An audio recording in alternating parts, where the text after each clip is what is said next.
Hi, Faiza. Hey, how are you? I'm great. How are you? I'm good, thank you. Welcome to In Pursuit of Excellence. What do you define excellence as?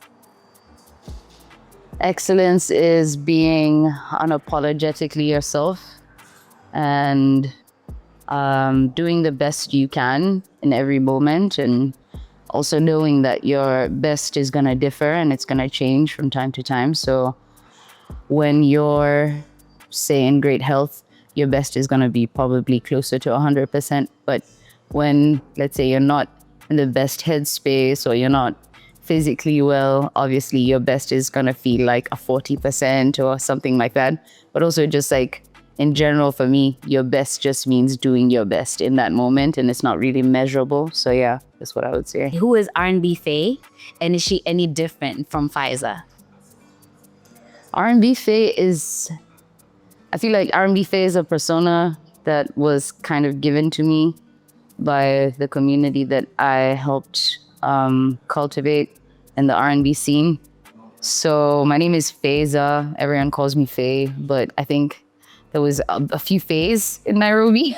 Yeah. So R&B Fay is really just a persona that people started calling me, oh, which Fay? R&B Fay.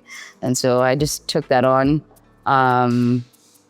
But yeah. Which RnB artist's story inspires you the most, and why? I think I would say, I wouldn't say inspires me, because I'm not an artist, so I don't really like look at them like that. I just really just enjoy whatever they present or the music that I like. I just enjoy it. But inspires me, whoa. I think, okay, the go-to is Beyonce, right? Beyonce does everything known to man, you know? So I think there's that. She's such a hard worker and she's so switched on. So, I mean, I would say her, but beyond that, I also like to look at like human beings. And so one of the people that I feel like I'm very connected to is Alicia Keys. I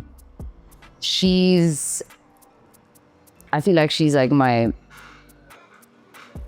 mirror. Like if I was to say, if there was an artist I could be, it would be her. I just feel like she's so in touch with her inner, and I just love how she's so unapologetically herself with the no makeup thing.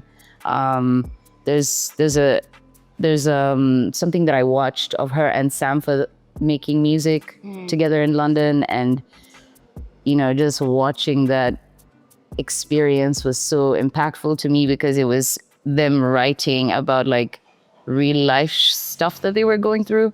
So I think Alicia Keys had just given birth and Sampha had just lost his mom, and they ended up writing a song about basically that relationship between a mother and child and the loss of it. And for me, I feel like that is stuff that feels inspiring to me because that's like real, and it's rooted in pain, and you know, but it comes out like beautiful in the end. So I think I just love her philosophy. I just love everything about her, Alicia Keys. What do you feel is your purpose on this earth? I just feel like I'm just a vessel. I'm just here to push the needle. That's it. Like in whatever field I'm in, whether it's like event production or it's like mentorship, or if it comes to, you know, management.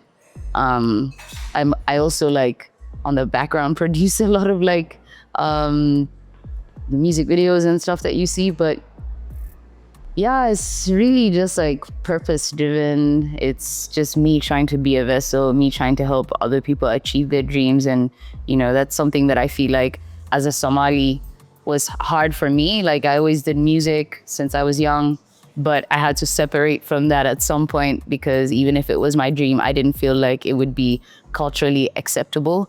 And so now I've kind of like turned that around where it's like my job to remind you of your light, literally, and make sure that like nobody else has to give up their dreams, if that makes sense. And in a way, I didn't really end up giving up on my dreams because it circled back to me in a different way.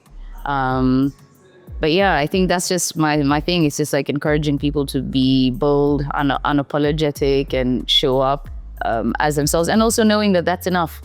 And really, that's really enough. How do you balance the femininity and showing up in a male-dominated field or world like entertainment? I think it's a constant like struggle. I'll say about 2-3 years ago, I was strongly in my masculine, you know? I was just like super business oriented. Even the style that I manage, the artists that I work with, this is very like military mom style, you know? It's not very like loving, caring, understanding. Like it was just like, hey, you know what you're supposed to do. Why weren't you there? I'm not happy with that. I cannot have that happen again. I'm not really gonna dive into what happened, how it happened, etc. And so that's like my CEO side, showing up so strongly. But then I think the last 2.5 years, I traveled a lot more. So I got to leave Nairobi. I was in between Miami and LA and London. And I think this city can make you feel like you really have to like show up in that way. And I think during my trip, I realized that this isn't me. Like me showing up like that is actually me suppressing who I am.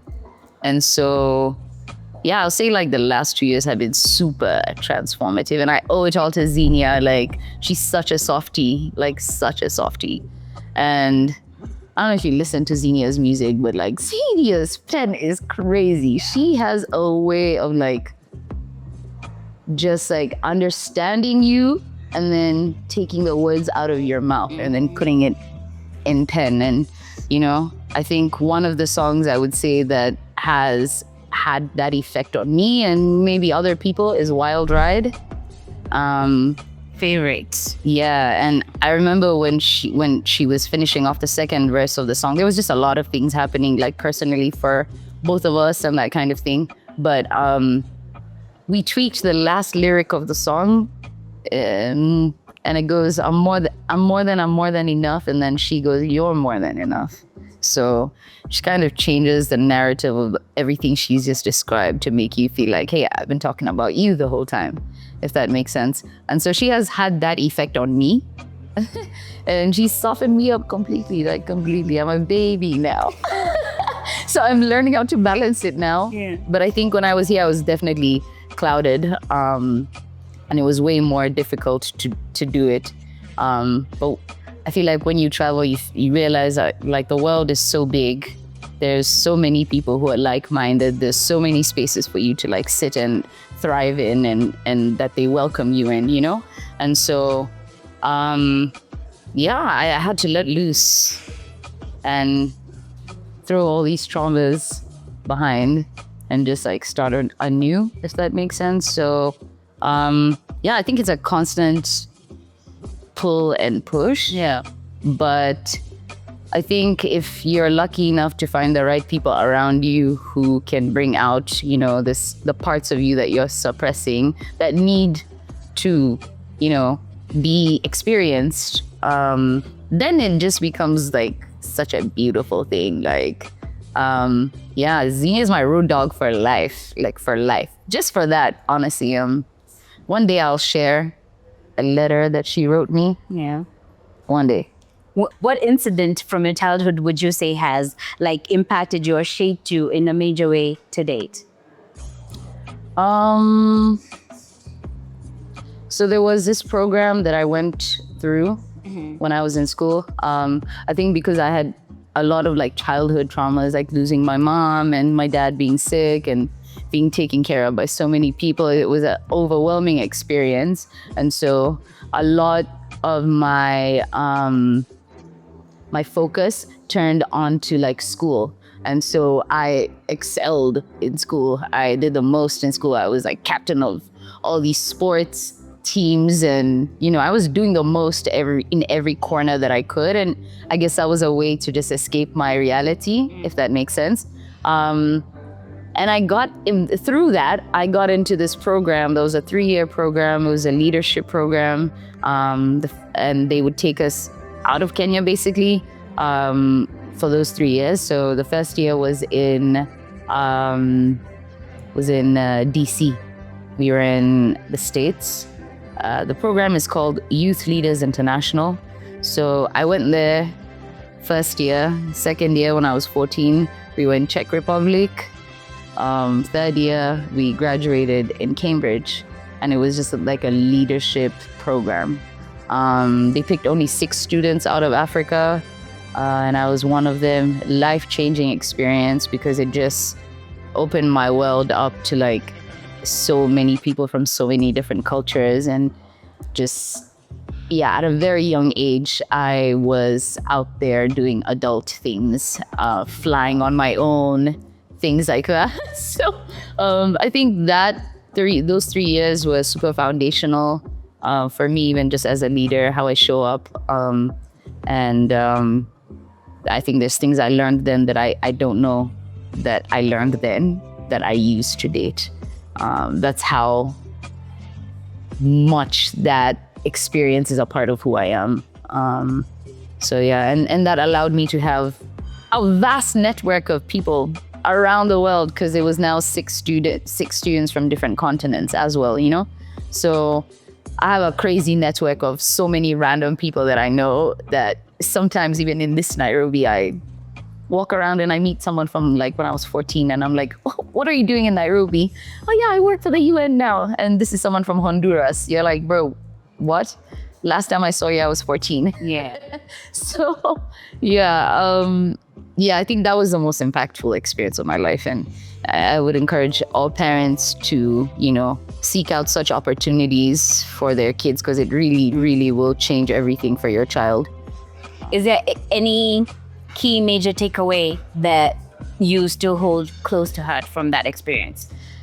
Yeah, I'm gonna get a little political here for a second. So we had some students from Israel at the time. Of course, we know that the conflict did not begin on October 7th. So this is me at 13, 14, all those years ago. We had these students, and I remember I wasn't very well versed on like what was happening in Palestine. And one of the most impactful conversations I had with one of the students was, he said, I have friends in Gaza. I have friends who are Palestinian. And, you know, the conversation was really about conscription. And they essentially have to serve in the army if you are Israeli. So, yeah, everybody has to. Man, woman, it doesn't matter. So that's kind of what they were discussing, conscription and the idea of it, and the fact that they don't support the war, they don't support what's going on there. They have friends on the other side, that this affects their lives too, you know? So in today's world, it's important to understand both sides, you know, and also just hear people out, because you find out sometimes that you're on the same side, if that makes sense. And it's the powers that be that create these separations, if that makes sense. I think as a Muslim, I had a fear of, you know, Jews. There's a whole thing like, oh, Muslims are Jews and wah, and you can't be friends, and da-da-da-da. And, you know, I think that was a great lesson for me, because I loved my Jewish friends then. I was just a child. I wasn't really thinking of anything prejudicial.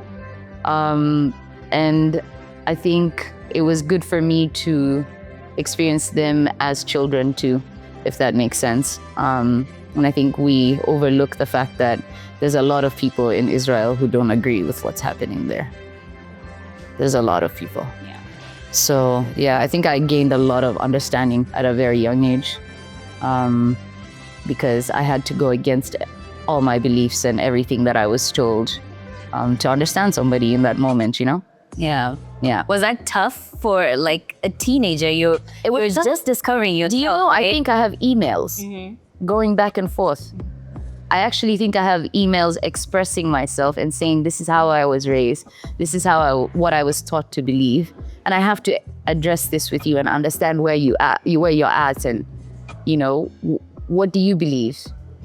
And I remember that email, getting it back. I was in Uganda at the time. And I remember getting an email. I was in Kampala and just opening it up and being like, wow, we just don't know anything at all. We know nothing at all. So yeah, I think that was a great lesson in understanding just humans and experience, and accepting that you don't know everything.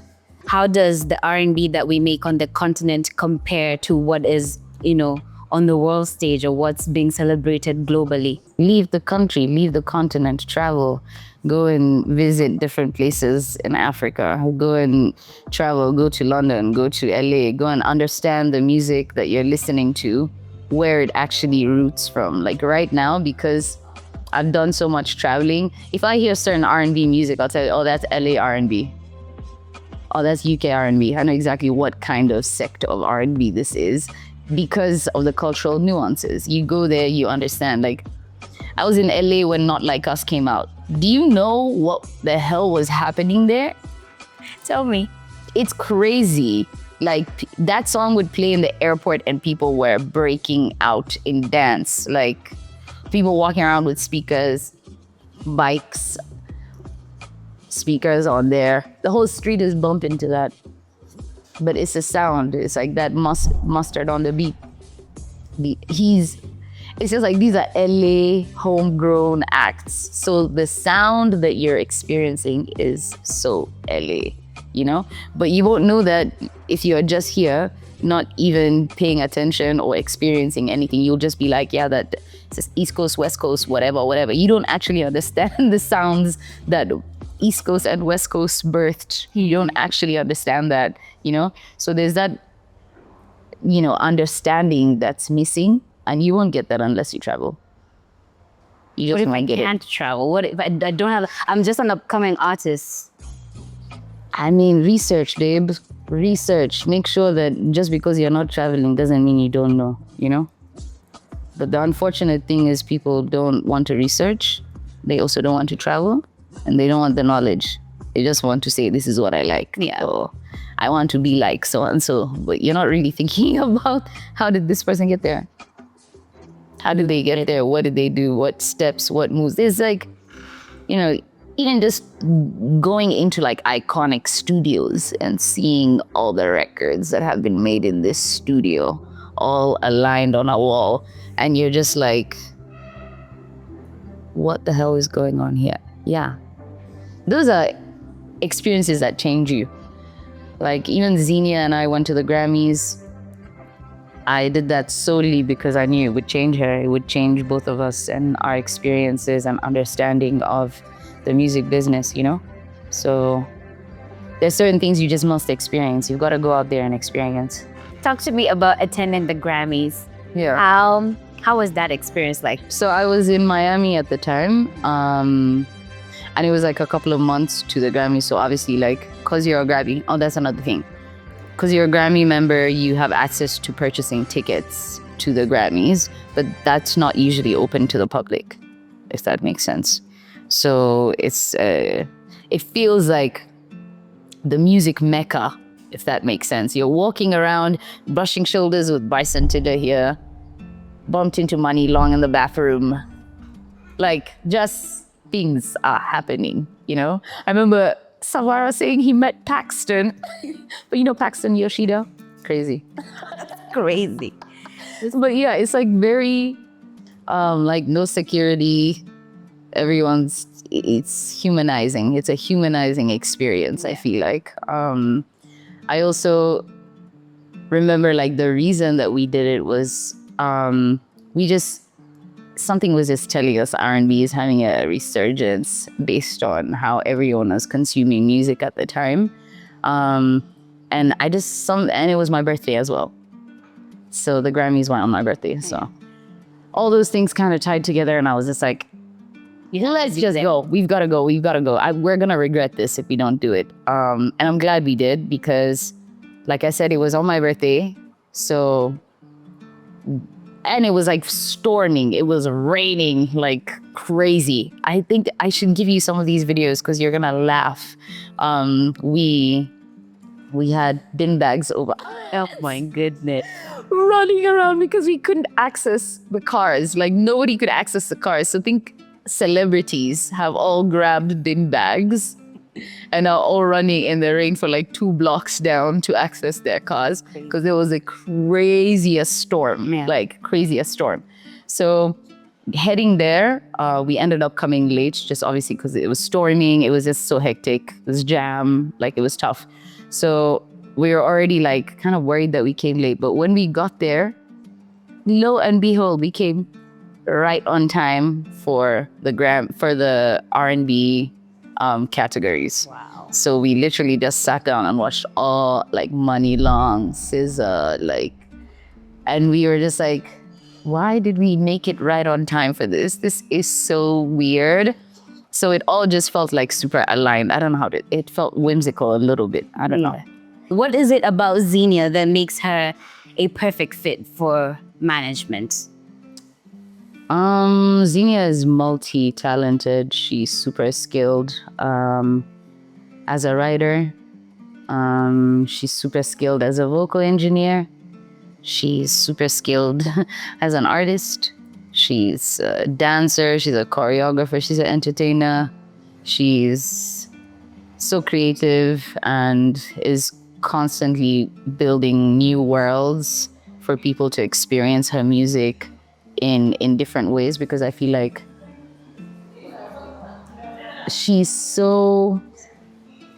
her style of writing is so complex that it can easily go over people's heads. But she stays humble, and I don't think that she would ever give up on herself, like on her dream. So that makes it so much easier for anybody else to come in and plug and play. A lot of times with like artist management, there's a lot of convincing and, you know, affirmations and this and that. But Xenia is just so solid. Like she knows herself. She knows what she's here to do. And so that makes my life so easy. What conversations are being had behind closed doors with Xenia as we're approaching maybe this management conversation? Interesting, because I don't think I've ever approached an artist to manage them. Yeah, I don't think I've ever done that in my life. Most times it's just been like organic. With Xenia specifically, it's very funny actually. With Xenia specifically, she and I had a mentor who was the same person. So this person is Patricia Kihoro. So Xenia and her had a relationship. Her and Patricia and I had a relationship. And I think because I was managing Karun at the time, Xenia had just finished college. And she was just new in the city, back new again in the city. So Patricia was like, this girl, she's really amazing. You need to check her out. I need to connect you with her. I was like, oh, sure, whatever, cool. I get that like 1,000 times a day. So, but it's Patricia. So I'm like, okay, cool. I guess I'll meet her when the time comes. Same thing is happening on the other side where she's telling Xenia, you need to meet this girl. Her name is Faiza. You need to work with her. She's helping Karun right now, but I think that, she's the right fit to help you scale up. So yeah, and then I met Xenia at a Nairobi R&B event. I met her in person, and it was just like, I think we just randomly were introducing ourselves to each other, and I was like, oh wait, Patricia's told me about you, and vice versa. And so at that point, I don't remember saying this, but she says that I told her that I can't manage her and that I'm too new in the space. So I don't know if I can manage both her and Karun at the same time. I don't remember this. But what I recall is when Xenia opened up for Gold Link at Blankets and Wine, I was there. And that was the first time I guess I really experienced her in her full element. So like the live performance, the entertainment, the dance, the singing, the really contemporary R&B style that is just like, there's no way this is Kenyan, you know? And just her energy and her aura on stage just like blew me away. And I was like, whoa, okay, Z, what do you have going on? And then let me see what I can take off your plate. So if it's just bookings, at least let me take the bookings off your plate. I'm not gonna say I'm gonna manage you fully yet, but what do you have that I can help you with for now? And not fully, but just like the small things. What can I take off your plate so things are easier? Do you have someone, you know, to email, potential brands and whatnot? Do you have a representative whenever something comes to you? No, I don't. So I said, okay, so let me do that for you. Let me also do all your bookings for you. And then let's see how it grows from there. And then we just ended up doing the full scale of management from there. But yeah, there've all been situations where we've just like come to each other, if that makes sense. Yeah. Having dealt with local and international artists, right? What major differences have you noticed? And what can Kenyan artists actually borrow from international acts? What can they borrow? Structure. That's the only thing they should borrow, really. Structure, blueprints, things have been done before. You're not the first person who's gonna do a lot of these things. So it's just about understanding the blueprints, understanding how do I scale my business, understanding, you know, where you're at even as an artist. Are you emerging? Are you, trying to take it to the next level? Are you trying to tour globally? Like, it's just understanding yourself as an artist and where you're at. But nothing, they don't need to take anything from them. They just need to steal the structure, steal the theory, understand the theory, and you got it. Like, then now recreate, like be authentic, recreate. Where do you think Kenyan R&B is going? I said this before and I'll say it again. Yeah. We will see the biggest star from Kenya in the future, and they will be an R&B artist, 100%. 100%. Who do you think that person will be? I don't know. I thought you'd say Xenia. I mean, could be Xenia, could be Karun, could be Nikita, could be Brandy, could be Njerai. There's so many of them. Could be Maya, could be anyone at this point. Like, I don't think when we first started out, there were maybe, I think I tried to book all the R&B artists that I could find on our first gig. You want me to please list you the names that I picked? Yeah. Who, in my opinion, they don't even sit in that R&B pocket fully, but they are singers. Let me put it like that. So Wanja Wahoro, Mayonde, Joki Karun. That's all I could find. Whoa. That's 2018. That's all I could find. Right now, Colors came to Kenya and did, I don't know, like 8 episodes with several R&B artists. Like, I was like, what is happening? It's happening. It's not that when will it happen? It's happening. Like, now that I'm even doing the master classes and I started a weekly residency, oh my God, I have kids coming to that they come every Thursday just to have a conversation. They come just to seek some knowledge. They're just like, yo, I love what you guys have done. It's inspired me to do X, Y, Z. Managers, artists, like PR agents, like A&Rs, all in the R&B space, which is crazy. I'm like, since when? I swear to God, we were just like a handful of us doing this like a couple of years ago. So me looking into the future, into the next like 5-10 years, oh my God, you're going to see some mad stuff. 100%. Love that. 100%, because Kenyans are singers. Kenyans are singers. People forget that. Like, the rest of the continent forget that. South Africans, yes, they're singers, but people forget Kenyans are singers.